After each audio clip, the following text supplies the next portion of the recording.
So, hello guys. We're here at the Robinson's Galleria. Parking lot. Free man inilang parking man. Ano to? Free man ilang parking. Weekends. We'll see. Parking fee. Ano may parking fee? Pero kung parking free. Bayad mo pa. Saan mo na yun? Oh, may sukli. Weekend sa mga sika na sila Bakit free. ang linya nila nyo? Ano yung linya? Why sukli? Ay, ang samling bayhana. Oh, okay. Sukli senior dahil. Alright. Alright guys, ugmaon ni ang kahintang diri. Where we are on our way to, we're on our way back home. So today is the Ninoy Aquino Day. So August 21, 2026.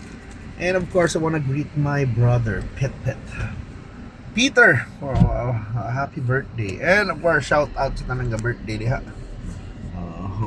Birthday sa August. All August Calaminion celebrants, happy birthday.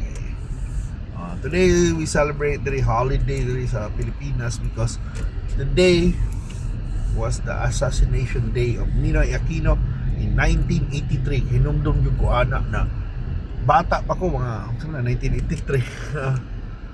1983 ba to? 1983. Bata pa ko, na-party sa balay. Hinumdum yung ko anak, and they said Ninoy died. And I think ako grade 1 pa ko anak. Na-shock ko kay birthday ito sa kumanghod. 3 years old pa dito spit-pit ato. Vivid na ako, hinumdum ko na Ninoy, mura ka big deal naman nung ipatay si Ninoy. It's mas Ninoy. He was shot at the what do you call Manila International Airport, now called Ninoy Aquino International Airport, dito sa tarmac. Ipusil ko siya dayon ang gipasangin lang, or I don't know, like sa conspiracy theories, si Rolando Galman. Hinumdum pag yun ko anak kuya, yung gunman si Galman. Mato yan, nagkat ng mga hukom kasi mastermind. Of course, ang ipasangin lang sa mga tao, of course, sila Marcos, si Ferdinand Marcos, papa ni BBM. BBM na. Dili pa na siya kuha, bata pa to BBM at that time. Patay si Ninoy. And 3 years later, nag-snap elections, daog si Marcos yapon, pero nag people power ang mga tao kay pili lagi tikas gito na ang tama na, sobra na, tama na, palitan na mo to si Cory Aquino na himong presidente, ang wife ni Ninoy, diba? And eventually na presidente si Noynoy na anak sa ng Ninoy, and then si Chris Aquino, sikat si Chris Aquino, diba? Tumod-ana. So nahimong one of the biggest media personalities. Yabot lang karon mga last few years na sakit mas Chris Aquino sa mas Chris Aquino mura maghiluan. Pero I think she's in the road to recovery, pero lahi yung sakit, grabe na yung sakit. I don't know kung sana ngano sana. It's kind of weird also na comes at a time na nisaka sa power si Marcos, diba? Karon, sige, and karon ang gubot ron, it's between Duterte and the Marcos forces, di ba? So mato pati rise to power itong panahon na ba na ito mga pati the fall of the Marcoses, pati sugo na ito itong assassination ni Ninoy. And of course naghan naman itong gubot itong panahon na, pero balik ito, one of the triggers ito na nagka-people power, ang asawa ni Ninoy ang nahimong presidente. Who would have thought, mura ko nag-housewife si Corazon Cory Aquino, the late Corazon Cory Aquino. Ay mo na noon siyang kuhan ba, the symbol of the opposition. And wala, yeah, pero wala ito sa ako, nagka-rinumdum ko, nag-party to sa bahay, na may party sa bahay. Yawa, birthdayhan man dito ako manghod, yung panahon na may party dito sa bahay. Hinumdum lang yung kuhan to na nagpatay ko si Ninoy. So, happy birthday, Pet. Bago na akong first memory sa mong birthday. So, 7, hindi ko ito. So, turning 7 ko. So, grade 1 ko to. Nag-school pa ko to sa girls high. Sakay pa kong Tartanilla. Pa na mo sakyanan sa una. Well, anyway, mauna mo na ikuha na to ron na week. Why klase rong adlaw. But it's been a busy week. Grabe. Warag di pa may kakuan ba.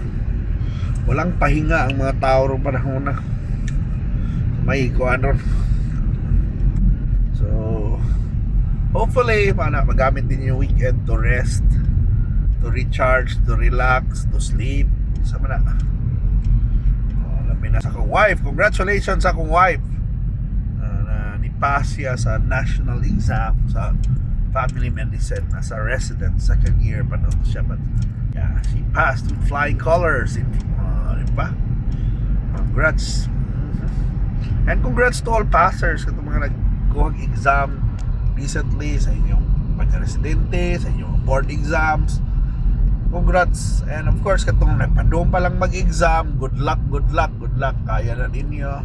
Focus lang. Diba? Dagi sa kamay inom. Tuon lang yun. Basa. Tuon. And always have confidence. Mga yun importante sa importante sa lang di ka sobra makulbaan kaya maratol ka. Ano mong ikuan na to ba? Ano tip lang na to. So katusan mga daghan ni mga kuyawsad na kuan dahil news this week. Di ba? Katong mga batang na musil. Yawa to. Isa ka sa Buanga. Di ba? Nalisipusan itong gugod og kabit na bunalag helmet. Di ba? Kay mga storya, mga crazy stories coming out this week. And of course, one of our videos recently, itong si Adam Devoe. Bike siya gikan sa France padung sa Cebu. Imagine. Diba? So mga mga munting kwento natin. Diba, mga kwentong mga interesting things that happened this week. And of course, katong mga hilig og electric cars, ang Jayco J5 EV is now in Cebu 1.490. Not bad. Ito. Contract ko to sa Ato 3 but cheaper by around 200,000. So yeah, so interesting sad, di ba? Yan ang freebies ano sa charging, sa buwan. Nagagig freebies yan, napakay mga referral bonuses. Interesting sa nilang mga deals.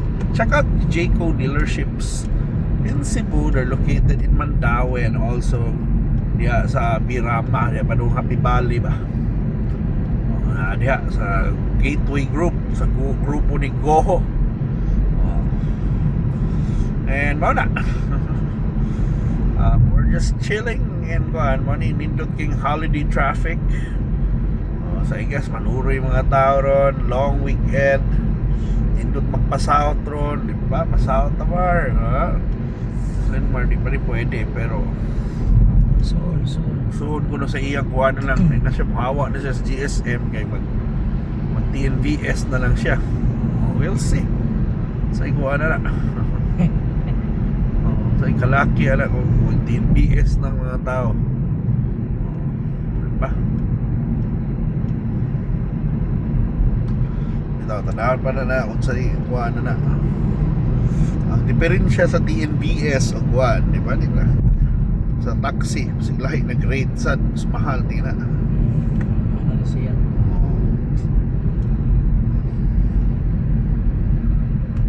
Muna ron. Nakanindot kay naalala siya yung marang green now. Green na, pero wala, hindi na nimo pwede parahon. Kakan na. Oo na. Hindi na pwede. Nya, need yun siya naka-online kay para kana sa case of na ikon ko Wala cover ka na sa online lagi na nakuan. We'll see, talaw na lahat kung unsay mahitabuan ang panahon na. Di ba? cover siya ka na sa Will insurance. people switch to GSM na app or Padayon nga mo sila sa ilang naandan ron like Grab, like InDrive o kuman pa. O, di ba? So pag ano sa kompetensya ko no sa mga sa Grab, especially sa Grab, o, di ba? Uy. O, sami. O.